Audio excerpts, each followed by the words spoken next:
qui pourrait faire que t'atteindrais jamais ta vie de rêve, c'est pas ton 9h-18h. C'est-à-dire que c'est pas ton emploi, mais c'est plutôt ton 18h-22h. C'est-à-dire qu'est-ce que tu fais avec ces heures que t'as en plus dans ta journée. La plupart des personnes, elles ont que 2 moments dans leur journée. Leur travail et l'échappatoire à leur travail. Sauf que il y a un moment, si tu veux améliorer ton confort de vie, si tu veux gagner plus, si tu veux acquérir de nouvelles compétences, faire des investissements, te former, en fait, les seules heures que tu vas avoir disponibles dans une journée, c'est ce 18h 22h. Et je sais de quoi je te parle, parce qu'il y a encore 4 ans, j'étais employée. Je travaillais 40 heures par semaine, je travaillais pour une entreprise en Suisse, j'avais 30 minutes de pause pour manger, et donc littéralement, il y a un moment, si je voulais changer de vie, si je voulais avoir de nouvelles opportunités que juste mon travail, il fallait que j'utilise en fait ces heures. Et je peux t'assurer que c'est la meilleure chose que j'ai pu faire de toute ma vie, parce que c'est grâce au fait que j'ai su bien utiliser de manière efficace et de manière appropriée mon 18h, 22h que j'ai la vie que j'ai aujourd'hui. Mais avant de commencer, hi besties et bienvenue dans un nouvel épisode. Aujourd'hui, je vais te partager 5 choses qui m'ont permis d'utiliser à bon escient, de la meilleure manière possible, tout en étant efficace et productif, mon 18h, 22h afin d'avoir la vie que j'ai aujourd'hui. La première chose sur laquelle il faut travailler, c'est ton mode automatique. On est tous des êtres d'habitude, c'est-à-dire que on va se brosser les dents par habitude, boire notre café le matin par habitude, etc. Et ce qu'on fait aussi en rentrant du travail est une habitude. Peut-être qu'à chaque fois que tu rentres du travail, tu te mets à regarder Netflix, ou tu te mets à scroller sur les réseaux, ou tu vas boire des bières avec des potes, bref, peu importe. Tu vas forcément avoir une habitude. Et malheureusement, si cette habitude, elle est mauvaise, plus elle est mauvaise, plus elle impacte négativement ta vie, mais plus les habitudes sont bonnes, plus elles impactent positivement ta vie. Et comme je te le disais dans cette introduction, c'est un peu tes seules heures de la journée qui te sont à toi, que tu peux utiliser comme tu le souhaites. Donc c'est très important d'être intentionnel avec ce moment-là, sauf que si tous les jours, tu dois te forcer à faire quelque chose, ça tiendra pas dans la durée. Et c'est pour ça que je te dis qu'il faut travailler ton mode automatique, c'est-à-dire que il va falloir que tu implémentes de nouvelles habitudes, des nouveaux automatismes pour que directement quand tu sors du travail, tu te mettes à travailler sur ta formation, travailler sur ton nouveau business, travailler sur tes investissements, peu importe. Mais qu'en fait, ton automatisme, ce soit pas directement d'aller regarder, scroller, etc. Mais que ce soit plutôt quelque chose qui va te servir pour atteindre les objectifs que tu as, le futur que tu veux avoir, etc. Maintenant, la question que tu dois te poser, c'est comment est-ce que c'est possible de changer ce mode automatique ? La première chose, c'est qu'il faut que tu actives le système de récompense. Je vais te donner un exemple quand personnellement j'étais employée et que j'avais pas mal de transports en commun et je prenais 2 trams, un premier tram et un deuxième tram pour rentrer chez moi. Et je fonctionnais comme ça. Le premier tram, je devais regarder un contenu qui était 100% éducatif, qui allait vraiment m'apporter, qui me permettre d'approfondir mes connaissances. Et dans le deuxième tram, je savais que je pouvais regarder un contenu qui était plus tranquille, plus détente, qui me demandait pas d'énergie, qui me demandait pas de réfléchir à quoi que ce soit. Et en fait, c'était ma récompense. Et donc, en faisant ça, je prenais l'habitude de, à chaque fois que je rentrais dans le tram numéro 1, regarder quelque chose qui m'éduque, qui m'apporte, qui m'amène plus près de mes objectifs. Et dans le tram numéro 2, j'avais comme ma récompense. Et tu peux faire ça avec tout. C'est-à-dire que tu peux te dire, je rentre, il est 18h, de 18 à, par exemple, 20h, je vais travailler sur mon business. Et après, à 20h, je peux regarder un épisode de ma série. Ou tout simplement, tu peux aussi te faire un autre système. Du lundi au jeudi, tous les soirs, je rentre du travail et je vais bosser sur mes autres projets. Mais par contre, le vendredi, je me fais un resto avec mes meilleurs amis. En fait, ce qu'il faut, c'est déjà activer ce système de récompense parce que ton cerveau, il aime bien. Et surtout, il va savoir que s'il fait ça, il aura le droit à ça. Si ça marche sur les enfants, ça marche sur les animaux, ça marche pour nous aussi en tant qu'adultes. Et tu peux le faire vraiment pour tout. Par exemple, je travaille 1 heure sans être déconcentrée, sans toucher à mon portefeuille et je sais que je peux scroller pendant 10 minutes. Ça va te permettre de beaucoup mieux tenir l'effort et de savoir que tu as un sorte de mini-objectif à la fin parce que oui, il y a le gros objectif sur le long terme, mais c'est pas forcément facile de le tenir et sur le court terme parce que on voit pas forcément les résultats tout de suite. Donc ça va nous permettre en fait d'avoir cette petite carotte, tout simplement, qui va nous permettre d'avancer, de tenir l'effort, etc. parce qu'on sait qu'on aura une récompense qui nous fait plaisir et nos hormones du plaisir, elles vont être satisfaites et contentes. La deuxième chose, c'est qu'il faut que tu implémentes tes nouvelles habitudes pendant au moins 60 jours. En fait, on met 60 jours qu'une action devienne une habitude. Et c'est très important de faire ça parce qu'en fait, si tu tiens pas dans la durée, au début, ça va être difficile, mais si tu tiens pas, ça deviendra pas une habitude. Et du coup, tu te poseras la question à chaque fois. Les gens, par exemple, qui reprennent le sport et qui en font pendant 2 semaines et après ils lâchent, ils en font plus jamais, c'est parce que le sport n'est pas devenu une habitude. Mais par exemple, moi qui fais du sport depuis des années, enfin depuis que je suis toute petite, en fait, je ne me pose même pas la question. C'est pas est-ce que j'ai envie d'y aller ou pas, c'est que c'est l'heure et c'est le moment d'y aller. Et d'ailleurs, vous l'avez vu il y a pas longtemps, il y a ma vidéo sur la chirurgie qui est sortie. Du coup, pendant un mois, je pouvais pas faire de sport.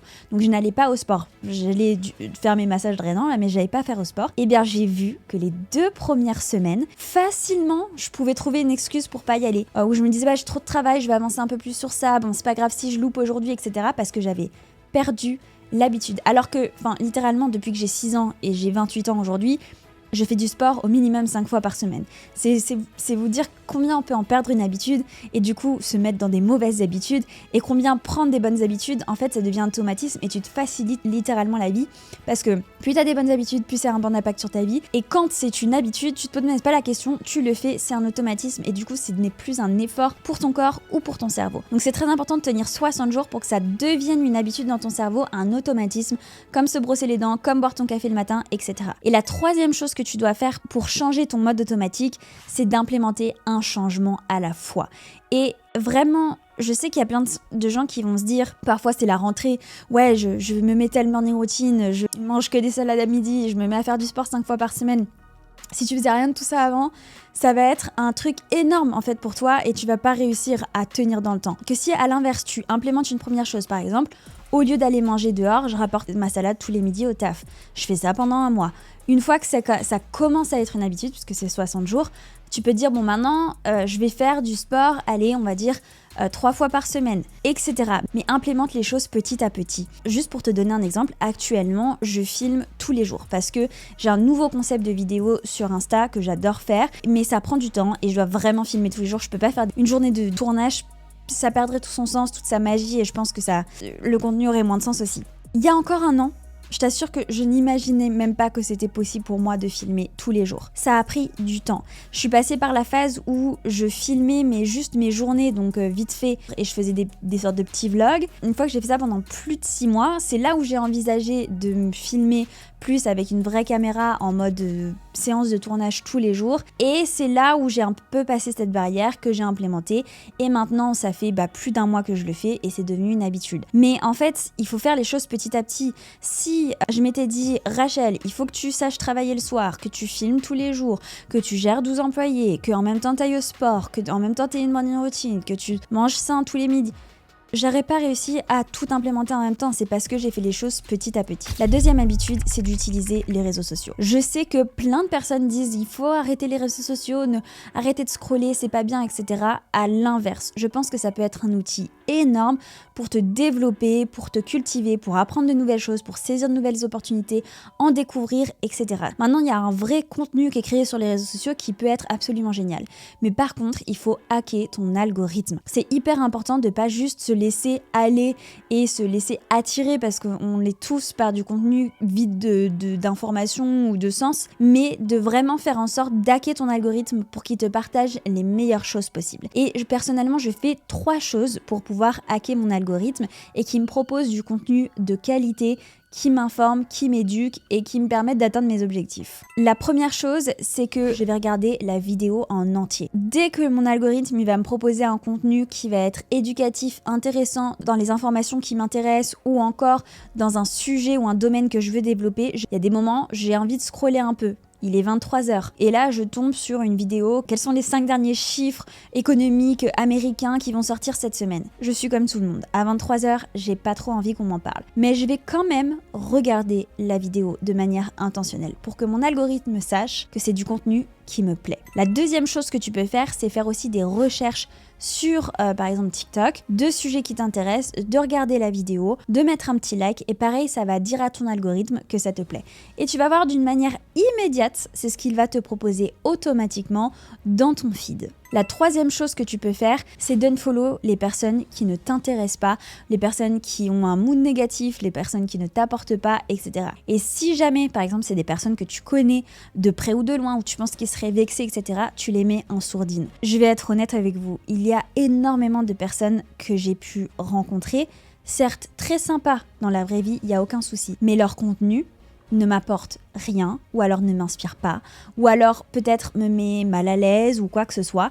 Et si j'ai un rapport comme ça qui est pas ok avec leur contenu, ou juste que je trouve que c'est pas de la bonne nourriture pour mon cerveau, je vais les mettre en mute, je vais les mettre en sourdine. Vous avez la possibilité sur Insta de faire ça, de mettre les contenus et les stories de cette personne en sourdine. Ça vous permet de quand même suivre cette personne pour que d'un point de vue social ce soit accepté, mais par contre vous ne donnez pas des pensées négatives, énergie négative ou informations inutiles à votre cerveau. Gardez uniquement les choses qui vous inspirent, qui vous donnent de la motivation, qui vous apportent des informations. La dernière chose que je fais pour utiliser les réseaux sociaux à bon escient, lorsque j'enregistre un contenu qui est intéressant, qui est éducatif, etc., je vais le transformer en action. Si je vois qu'il y a une nouvelle manière, par exemple, de faire du montage, je trouve que l'effet il est cool, tiens, si je l'intégrais à mon nouveau reel, si par exemple je vais découvrir une nouvelle stratégie marketing, tiens, comment est-ce que je peux l'implémenter? En fait, c'est pas juste enregistrer des posts en se disant c'est bien, c'est intéressant, mais comment est-ce que ce que je viens d'enregistrer, comment est-ce que je peux le transformer en action? De manière à ce que l'information que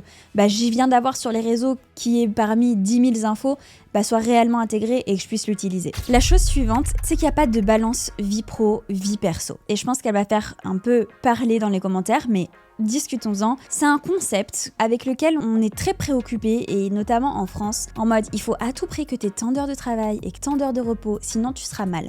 Et c'est comme si on avait intégré dans notre tête que forcément, si on avait à travailler tant d'heures, il fallait tant d'heures de repos où on n'a aucune activité cérébrale. Je peux t'assurer que si tu travailles plus que tes 8 heures, il va rien t'arriver. C'est pas quelque chose de mal.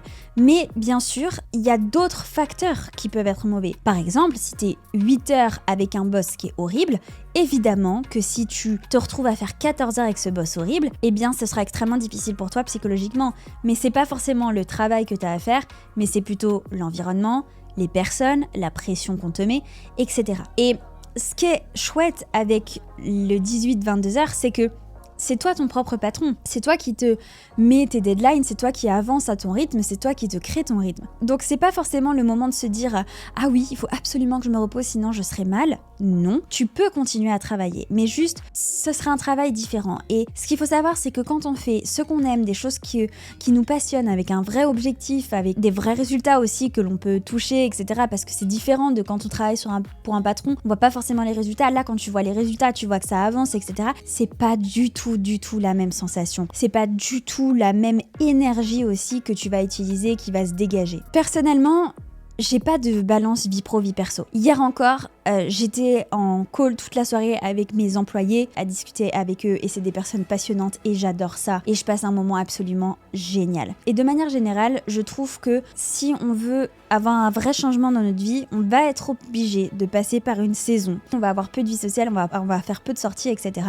C'est un peu obligatoire. Après, ça se relâche, ça se détend quand on arrive à commencer à déléguer, etc. C'est vrai que moi, ça fait à peu près 1 an que je peux prendre des vraies vacances, mais c'est vrai qu'il y a une période où c'était pas possible. Et je pense que c'est ok. Mais quand même, voici quelques petits tips pour faire en sorte d'arriver à faire autant d'heures de travail en fait dans une journée. Je peux comprendre que c'est pas évident de travailler autant d'heures, surtout quand c'est un changement où par exemple avant on travaillait 7 heures par jour et que d'un coup on doit travailler 12, 13 heures. La première chose, c'est d'utiliser au maximum sa période de concentration pour les choses qui sont importantes et urgentes, et le moment où on est plus fatigué, moins concentré, pour faire les choses qui sont urgentes mais non importantes. Si par exemple tu as ton 18-20 heures où tu sais que tu as encore de l'énergie, etc., tu vas faire les choses qui te demandent le plus d'énergie, le plus de concentration. Et après, tu sais que si tu as d'autres petites tâches à faire, mais que toi t'es fatigué et que tu dois faire ça entre 21h30 et 22h30, eh bien fais en sorte de prioriser des tâches qui vont te demander moins d'énergie ou moins de concentration. Par exemple, moi je fais souvent mes montages de réels vers 21h.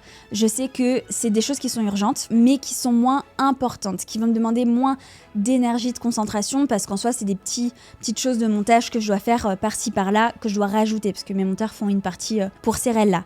La deuxième chose, c'est d'analyser si tu as besoin d'avoir un break entre ta période de travail d'employé et ta période de travail, on va dire, à la maison. Moi j'ai eu des moments où j'avais besoin d'avoir 30 minutes, je scrolle sur les réseaux, je regarde une série, peu importe, et après j'attaque. Et j'ai aussi eu d'autres moments où j'étais ok d'attaquer direct, et même je trouvais ça plus efficace, et après je sais que je me posais vraiment. Il faut que tu vois qu'est-ce qui fonctionne le mieux pour toi, mais ça c'est une petite technique qui va te permettre soit avoir ton sas de décompensation, soit en mode on continue à fond et quand je stoppe, je stoppe. La dernière chose, c'est d'avoir des moments dans la semaine où tu travailles, mais tu te mets pas de timing. En fait, tu sais juste que tu as ces choses à faire dans la journée, mais tu te mets pas la pression. Parce que moi, je sais que toute la semaine, je me mets des horaires, donc je suis un peu dans le stress, machin, tiens, il faut faire ça, il faut rentrer à telle heure, il faut manger un temps, etc. Je suis ok d'avoir des semaines comme ça, mais j'ai besoin, mon dimanche, j'ai toujours des tâches à faire, j'ai toujours du travail à faire, mais je ne veux pas avoir d'horaire. C'est-à-dire que si je me réveille un peu plus tard, ou que j'ai envie de bruncher tranquille avec mon copain, etc., je prends mon temps et après je vais me mettre à travailler tranquillou. Et en même temps, quand je fais cette tâche-là, je sais que si j'ai envie de faire une pause, boire un café, c'est ok. En fait, je vais juste prendre mon temps et être tranquille. Et je pense que c'est important aussi d'avoir des jours où même si t'es dans ta saison où t'as besoin de charbonner, t'as besoin de travailler à fond, tu peux quand même être un petit peu plus tranquille sur les horaires et prendre la journée un peu plus comme elle vient, tout en faisant ce que tu as à faire, et ça permet aussi quand même de relâcher et pas avoir trop de stress. Ensuite, il va falloir programmer les moments avec tes proches. Quand on est dans une période où on a ce dynamisme, on se dit vas-y, j'ai envie de tout défoncer, je veux changer ma vie, je veux level up, je veux acquérir de nouvelles compétences, je veux développer tel et tel projet, etc. On va avoir tendance à un peu laisser les miettes à nos proches. C'est-à-dire que on peut se dire ouais, c'est pas grave, j'ai une réunion de famille mais je vais quand même prendre mon ordi et je serai à moitié en train de faire mon truc sur mon ordi. Tu vas avoir l'impression que tu dois travailler constamment et que si jamais tu travailles pas genre 1 heure, c'est comme si t'allais plus avoir de résultats. C'est un peu comme quand les gens ils vont à la salle de sport et qu'ils ont l'impression, ils viennent de commencer, ils ont des résultats, ça leur plaît et qu'ils ont l'impression que s'ils vont louper une séance, il y a tous les résultats qui vont partir. C'est exactement la même chose ici. On a un peu ce moment-là et je pense que c'est très important de garder quand même des moments qui sont précieux avec nos proches et surtout des moments qui sont de qualité. Parce que, en fait, si t'es toujours à moitié en train de travailler quand t'es avec tes proches, tu vas culpabiliser parce que t'auras pas bien fait le travail et tu vas culpabiliser parce que t'auras pas réellement passé du temps avec tes proches. Donc personnellement, il y a 3 choses que je fais pour toujours faire en sorte d'avoir des moments de qualité, de profiter des gens que j'aime et aussi de garder les relations qui sont précieuses dans ma vie. La première chose, c'est de planifier des dates. Ça peut être avec une amie, ça peut être avec ton chéri, peu importe. C'est vraiment un moment où on se dit tiens, on va se faire un petit dîner ou tiens, on va se faire un petit café et pendant ce moment, on est juste présent l'un pour l'autre. Ça peut être avoir une conversation, ça peut être écouter la musique, ça peut être faire la fête, peu importe.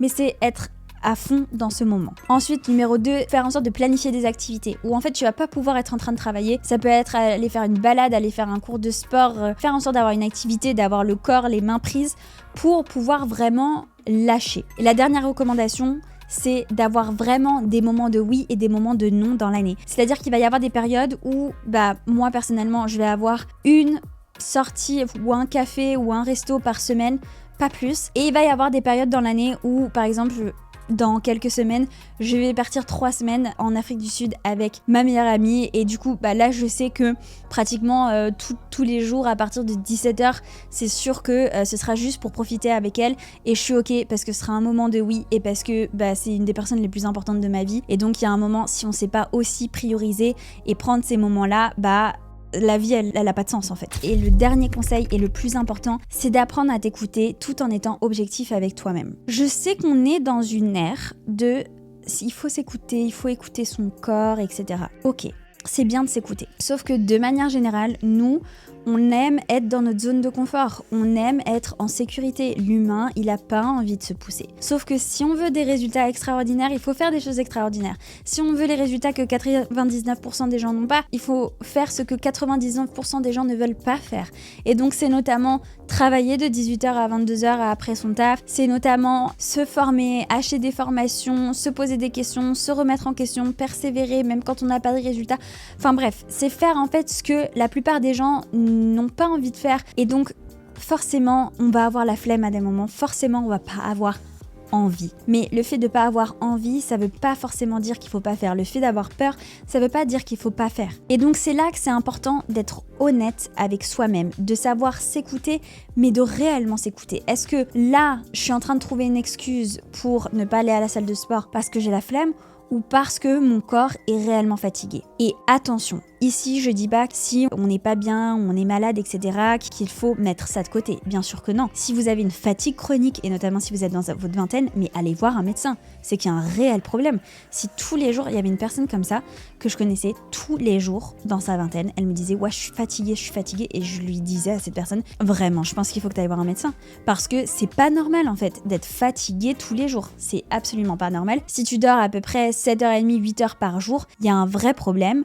Il faut l'approfondir en fait, il faut aller vraiment chercher parce que normalement tu es censé avoir de l'énergie et particulièrement dans ta vingtaine, t'as pas 50, 60 ans. Tout ça pour te dire que moi j'ai implémenté différentes choses pour apprendre à réellement m'écouter parce que oui, moi aussi il y a des moments où je suis fatiguée, il y a des moments où mon corps il me dit stop, ça arrive et il y a des moments où je sais que j'ai presque un petit peu trop poussé et c'est pour ça que j'ai implémenté 3 différentes choses pour savoir quand est-ce qu'il faut que j'écoute mon corps et quand est-ce que ok, là je sens que c'est un peu de la flemme ou juste je me suis un peu couchée tard ce soir, mais je peux pousser et le fait de pousser un peu plus me permettra d'avoir mes objectifs. S'il vous plaît, m'attaquez pas en commentaire. Chacun fait ce qu'il veut. Si t'as pas envie de travailler tard le soir ou t'as pas envie de te pousser, etc., je le comprends tout à fait. Là, je te dis juste qu'il y a certains résultats, si tu veux les avoir, tu seras presque obligé de passer par là. À part si t'as des atouts ou des avantages, peut-être que moi je n'ai pas eu par exemple une famille qui avait un certain patrimoine, pas mal d'argent, etc. Mais si t'es dans la même situation que moi, bah il y a une saison où ça devrait être ça. Donc la première chose qu'il faut faire, c'est implémenter les routines petit à petit. Si tu fais tout du jour au lendemain, tu vas lâcher. Donc là forcément tu vas lâcher et tu vas écouter ta petite voix interne qui te dit c'est trop. Et c'est normal, ce sera trop en réalité. Donc dès que tu implémentes un changement, tu en implémentes un premier, le mois suivant un deuxième, etc. La deuxième chose, c'est de t'observer sur la durée. Je te prends un exemple. Si aujourd'hui tu t'es réveillé et t'es un peu fatigué, le réveil il était difficile. Mais que c'est juste parce que tu t'es couché un peu tard hier soir et que en soi tout va bien, c'est juste voilà, t'as un peu la fatigue dans les pattes. Bon, là tu peux pousser. Mais si par exemple tu sens que cette semaine, à chaque fois que ton réveil sonne, c'est dur, à chaque fois la fin de journée c'est dur, tu sens la fatigue dans la journée, etc. C'est sûrement que tu as besoin de faire une bonne grosse grasse mat, voire 2 cette semaine. Et moi, je vais vraiment, à des moments, je vais écouter mon corps. Je prends un autre exemple. J'ai eu, il y a pas longtemps, 2 semaines où j'ai vraiment bossé non-stop, tous les jours. J'ai fait 0 pause, j'ai fait aucune sortie. J'ai vraiment bossé de, on va dire, 8h du matin à 21h tous les jours pendant 2 semaines. Eh bien, j'ai senti que d'un point de vue émotionnel et d'un point de vue niveau de stress, etc., mon cerveau a besoin d'un échappatoire. C'est comme si je pensais que travail, je regardais que du travail sur les réseaux sociaux, je ne parlais pas d'autre chose et là je sentais que mon cerveau avait besoin de décompresser. C'était pas moi qui étais là en mode cet après-midi j'ai la flemme, c'était plutôt que là je sentais de manière totalement objective que mon cerveau avait besoin de je prends 3 heures pour discuter avec une copine, me détendre, parler de la pluie et du beau temps, parler du taf, mais aussi d'être dans une connexion, d'être dans un moment de qualité, un moment présent. Et c'est ce que j'ai fait. Et après, j'ai pu repartir de plus belle. Mais j'ai été honnête avec moi-même en mode, ok, j'ai besoin de prendre cette journée, j'ai besoin de faire un truc, sortir de chez moi, changer, me renouveler, reprendre un peu une bouffée d'air frais, de changer d'environnement, et on est reparti. Il faut juste être honnête avec soi-même parce que vraiment, des fois, t'es là, tu sais très bien que si t'as pas trop envie de le faire, c'est de la flemme. C'est pas de la réelle fatigue ou un réel besoin d'aller discuter avec ses copines. C'est plus que t'as un peu la flemme d'aller bosser ou d'aller te mettre devant ton ordi et de faire les trucs qui sont difficiles à faire. Donc c'est vraiment être honnête avec soi-même. Et ça vient à mon 3e point qui est ne pas chercher des excuses mais rechercher l'honnêteté. Bien sûr, c'est pas évident tout de suite d'avoir ce recul sur soi-même. Parfois, on peut être trop dans l'extrême, c'est-à-dire trop se pousser, et parfois on peut être trop dans le je m'écoute. Donc ça prend du temps de retrouver cette balance, mais c'est vraiment ok, est-ce que là j'ai vraiment besoin d'une pause? Si c'est ok, je la prends. Et est-ce que là je peux, ça me demande un peu, ça me coûte un peu, je sens que j'ai un peu la flemme, mais je suis capable de le faire. Et donc je le fais. Voilà, j'espère que cet épisode t'a plu. En tout cas, c'était 5 différentes choses pour optimiser au maximum ton 18 à 22 qui permettra peut-être de remplacer ton 9h, 18h. En tout cas, j'espère que cet épisode t'a plu. Je t'en mets un autre juste ici si tu veux continuer à travailler sur ton mindset et tes finances. Et moi, je te dis à la semaine prochaine pour un nouvel épisode. Ciao, ciao.